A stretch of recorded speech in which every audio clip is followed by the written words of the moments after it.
মন্দিরের দিনই তিনি মিছিল করবেন, তৃণমূলের তরফে কর্মসূচি ঘোষণা হলো।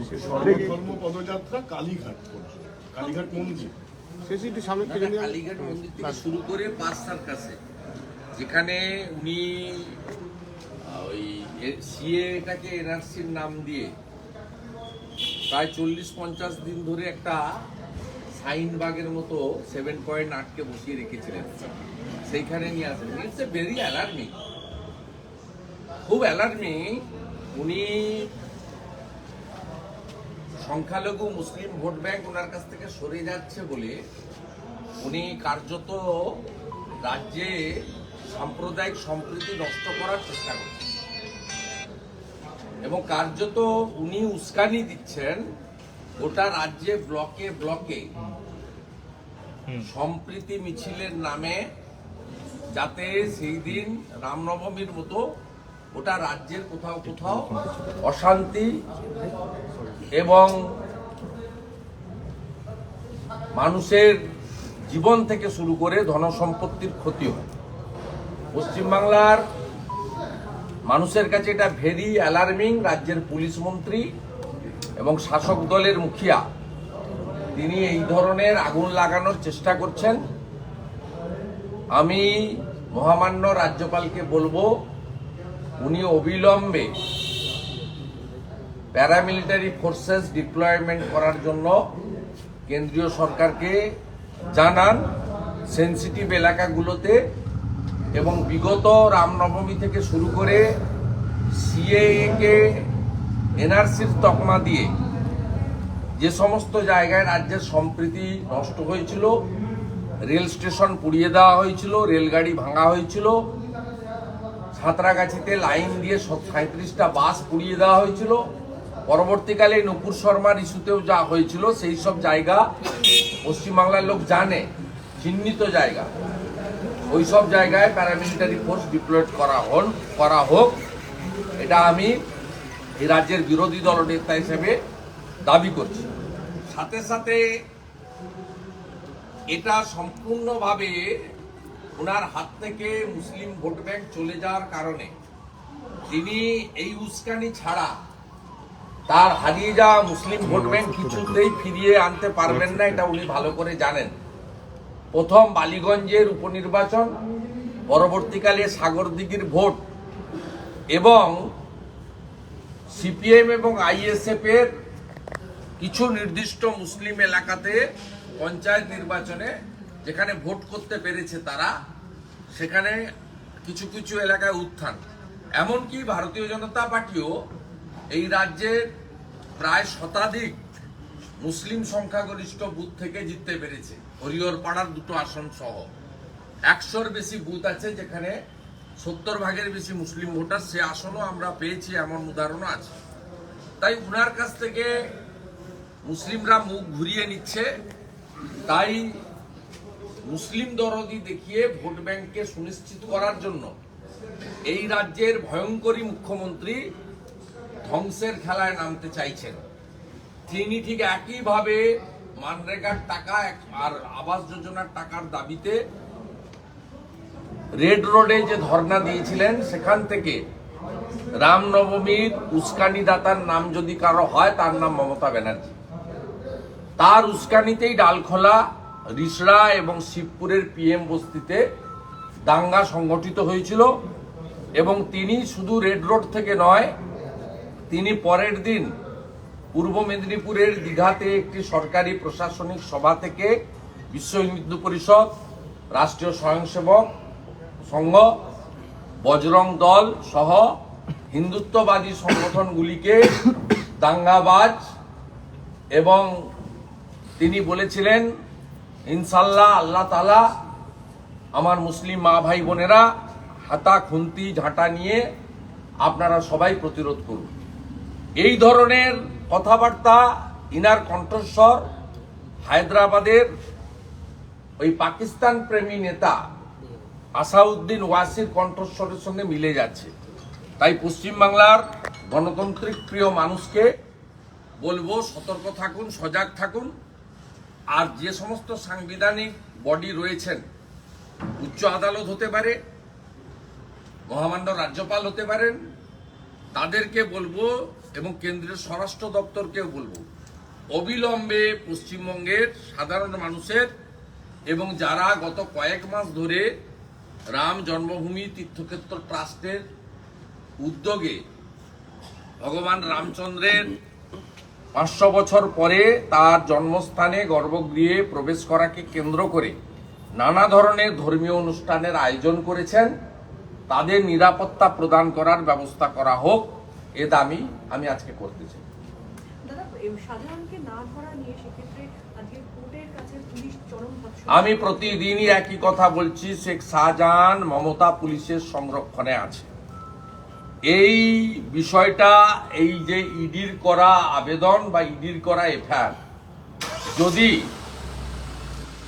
কেন্দ্রীয় তদন্তকারী সংস্থার হাতে হস্তান্তরিত না হয় এবং কেন্দ্রীয় আধা সামরিক বাহিনী বা কেন্দ্রীয় ইন্টেলিজেন্স যারা আছেন আইবি সহ তাদের সহযোগিতা এবং বাংলাদেশ সরকারের প্রয়োজনীয় সহযোগিতা নিয়ে যদি অপারেশন না করা হয়, শাহজাহানকে কখনোই ধরা যাবে না। শাহজাহান এই মুহূর্তে সরবেরিয়া থেকে ধামাখালির মধ্যে আছেন, ঘেরির মধ্যে আছেন। তিনি এমন জায়গায় রয়েছেন যে ভৌগোলিক জায়গাতে রাজ্য পুলিশের সাহায্য ছাড়া কোনো তদন্তকারী সংস্থার সেখানে পৌঁছানো সম্ভব হবে না। আর যে ঘটনা ঘটেছে সেই ঘটনার মূলে সিআরপিসি আইপিসি মেনে ইডি নাজার থানায় এফআইআর করেছে, এফআইআর স্টার্ট হয়েছে। এই মুহূর্তে ওই মামলা যদি সিবিআই অথবা এনআইএ কে ট্রান্সফার না করেন, ইডির আবেদন সিবিআই কে ট্রান্সফার করার, সেটা যদি না পাওয়া যায় তাহলে শাহজাহান অধরা থাকবে। যদি শাহজাহানকে ধরতেই হতো, এই রাজ্যের সাংবিধানিক প্রধান মহামান্য রাজ্যপালের ওপেন লিখিত স্টেটমেন্ট অথবা এ রাজ্যের নবনিযুক্ত ডিজিপি অ্যাক্টিং রাজীব কুমারের প্রকাশ্যে স্টেটমেন্টের পরে 24 ঘন্টাও লাগতো না রাজ্য পুলিশ তাকে ধরত। যেহেতু রাজনৈতিক সিদ্ধান্ত হয়েছে মমতা ব্যানার্জির নেতৃত্বে যে শাহজাহানকে তুলে দেওয়া হবে না, শাহজাহানকে আগামী দিনে বসিরহাট, বারাসাত ইত্যাদি লোকসভা কেন্দ্রে ভোট লুট করার কাজে লাগবে। শাহজাহান এমন কিছু জানেন যেটা মমতা ব্যানার্জি বা তার পার্টির পক্ষে অস্বস্তিকর হবে, তাই শাহজাহানকে স্টেট পুলিশ ধরছে না, ধরবে না। যে জঙ্গলের ভিতর শাহজাহান রয়েছে, একটা জঙ্গলের ভিতর শুনে যাচ্ছে, এবং সেক্ষেত্রে দাঁড়িয়ে জঙ্গলে নেই, ঘেরিতে আছে। ওদের লোকরাই আমাদেরকে সব খবর পাঠাচ্ছে, কিন্তু তুলবে কে তাকে? তুলবেটাকে ইডি রেশন স্ক্যামে যেটা করছে নিশ্চিতভাবে সে তারা করবে, কিন্তু এই যে ক্রিমিনাল অফেন্সটা যেটা হয়েছে শাহজাহানের প্ররোচনায় তার ভাইরা, তার এলাকার নেতারা, প্রধানরা, তৃণমূলের পরিচিত মুখরা যেভাবে হামলা করেছেন, এই হামলাবাজদেরকে গ্রেপ্তার করতে তো ইডি পারবে না, কারণ সেই মামলা নাজার থানায় হয়েছে। সেই মামলা আছে পশ্চিমবঙ্গ পুলিশের নিয়ন্ত্রণাধীনে। সেখানকার ইনভেস্টিগেটিং অফিসার আইও হচ্ছে নাজার থানার একজন এসআই। এই মামলা যতক্ষণ না পর্যন্ত কেন্দ্রীয় তদন্তকারী সংস্থার কাছে ট্রান্সফার হচ্ছে, ট্রান্সফার হয় কিভাবে? দুটো পদ্ধতিতে। একটা হচ্ছে রাজ্য সরকার সুপারিশ করতে পারে, সেটা কেন্দ্র সঙ্গে সঙ্গে নিয়ে নেয়, অথবা মহামান্য আদালত ট্রান্সফার করতে পারে। যেহেতু এখানে রাজ্য সরকার নিজেই এটা ঘটিয়েছে, তাই রাজ্য সরকার ট্রান্সফার করবে না জেনেই ইডি আইন মেনে, পদ্ধতি মেনে কোর্টের দ্বারস্থ হয়েছে। কোর্টের হিয়ারিং গুলো চলছে, এখন ভার্ডিক্ট কে দেবেন অনারেবল জাস্টিস তিনি জানেন, এটা তো আমার বক্তব্য নয়। আমি প্র্যাকটিক্যালি বলছি, এই মামলা যদি তদন্তকারী সংস্থা সেন্ট্রাল এজেন্সির হাতে না যায়, তারা যদি সিআরপি, সিআইএসএফ এবং বর্ডার এলাকা বিএসএফ, ইফ নেসেসারি র, এনআইএ, বাংলাদেশ গভর্নমেন্ট, সবার সঙ্গে ওখানে আমাদের বন্ধু সরকার আছে, সবটা মিলিয়ে যদি না তাদের হাতে এখতিয়ার আছে, তাহলে করতে পারবে না। কারণ এটা স্টেট সাবজেক্ট, আপনারা জানেন, law and order completely state subject. এক হচ্ছে রাজ্য সরকার এবং মণিপুরের সরকার সেখানে 355 চেয়েছিলেন, তাই কেন্দ্রীয় সরকারের সাথে সাথে করেছে, 40,000 প্যারামিলিটারি ফোর্স নামিয়েছে। এখানকার সরকার চাইবে না, এখানকার সরকার কোনো এক্সপ্লোশনে এক্সপ্লোসিভ অ্যাক্ট দেয় না। অন্তত 10টা এক্সপ্লোশন হয়েছে এগরার খাদিকুল থেকে আমডাঙ্গা পর্যন্ত। সব জায়গায় ফায়ার ক্রেকারের বাজির যে ফটকা ফাটে সেই সেকশন লাগিয়েছে, এক্সপ্লোশনের সেকশন লাগায় না যাতে এনআইএ না নিতে পারে। আমাকে রামনবমীর কেসে সুপ্রিম কোর্ট পর্যন্ত লড়তে হয়েছে। চিফ জাস্টিসের ভার্ডিক্টকে চ্যালেঞ্জ করে সুপ্রিম কোর্টে গেছে এবং সুপ্রিম কোর্টের ক্যাটাগরি তো দূরের কথা, স্টার লয়ারদেরকে, ব্যারিস্টারদেরকে রাজ্য সরকার ক্রোড়স অফ রুপির ইনভেস্ট করে তাদেরকে তারা নামিয়েছিলেন। তারপরে অনারেবল সুপ্রিম কোর্ট সেটা কন্টিনিউ করেছেন। তাতে এই ফাইটটা কিভাবে করতে হচ্ছে এটা জানেন সবাই। ছাত্ররা আক্রান্ত হয়েছে। আমি সোশ্যাল মিডিয়ায় পোস্ট করেছি, নবদ্বীপ কলেজে বিদ্যার্থী পরিষদের ভাই বোনেরা ভীষণভাবে রক্তাক্ত হয়েছে। নিন্দা করার কোনো ভাষা নেই। ওরা হসপিটালে ভর্তি আছে, মেডিকেল হয়েছে।